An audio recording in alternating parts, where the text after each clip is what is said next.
चिंता संतानहंतारो यत्पादाम्बुजरेणवः श्रियाणां सान्निजाचार्यान् प्रणमामि मुहुर्मुहुः यदनुग्रहतो जन्तुः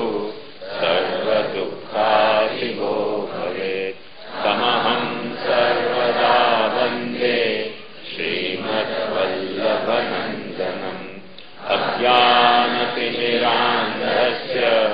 ज्ञानाञ्जनशलाकया चक्षुरुन्मीलितं येन तस्मै श्रीगुरवे नमः। नमामि हृदये शेषे लीलाभिषायिनम् लक्ष्मीसहस्रलीलाभिः सेव्यमानं कलानिधिम् चतुर्भिश्च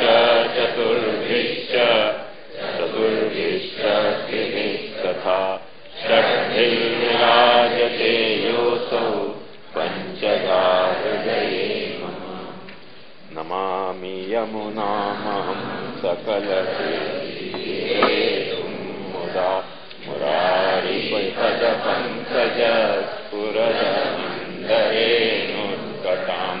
तटस्थनवकानन प्रकटमोदपुष्पाङ्गुना सुरासुरसुपूजित स्मरपितु श्रियं बिभ्रतिं कलिन्दगिरिमस्तके पततमन्दपूरोज्ज्वला विलासगमनोल्लसत् प्रकटगण्डशैलोनता सघोषगतिदंसुरा समधिरूढदोलोत्तमा मुकुन्दरतिवर्धिनी जयति पद्मबन्धोऽसुता भुवं भुवनपावनी अधिगतामनेकस्वनै प्रियाभिरिव सेवितां शुकमयूरहंसादिभिः तरङ्गभुजकङ्कण प्रकटमुक्तिका बालुका नितम्बतटसुन्दरीं नमत कृष्णतुल्यप्रियाम् अनन्तगुणभूषिते शिवविरञ्चिते वस्तुते घनाघननिधे सदा ध्रुवपराशराभीष्टदे विशुद्धमथुरातटे सकलगोपगोपीवृते कृपाजलधिसंश्रिते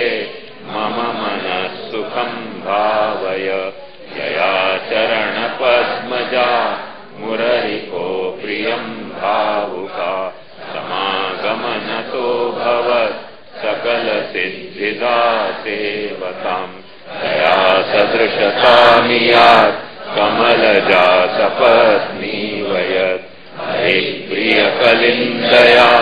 मनसि मे सदा स्थीयताम् नमोऽस्तु यमुने सदा तव चरित्रमत्यद्भुतम् न जातु यमयातना भवति ते पयःपानत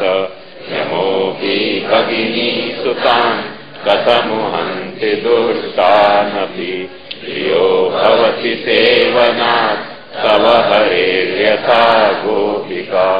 ममास्तु तव सन्निधौ तनुनवत्वमेतावता न दुर्लभतमारतिर्मुररिपो मुकुन्दप्रिये नतोऽस्तु तव लालना सुरधुनी परं सङ्गमात् तवैव भुवि कीर्तिता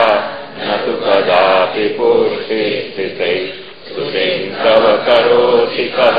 कमलजातपत्नीप्रिये हेर्यदनुसेवया भवति सौख्यमामोक्षत इयं तव कथाधिका सकलगोपिका सङ्गम स्मरश्रमजलानुभिः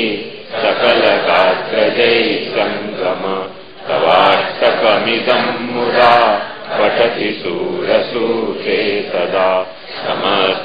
समस्तदुरितक्षयो भवति वै मुकुन्देरति दया सकलसिद्धयो मुररिपुष्ट विजयो भवेत् वदति वल्लभ श्रीहरे। इति श्रीमद्वल्लभाचार्यविरचितं श्रीरङ्गनाथकं स्तोत्रं सम्पूर्णं। नत्वा हरिं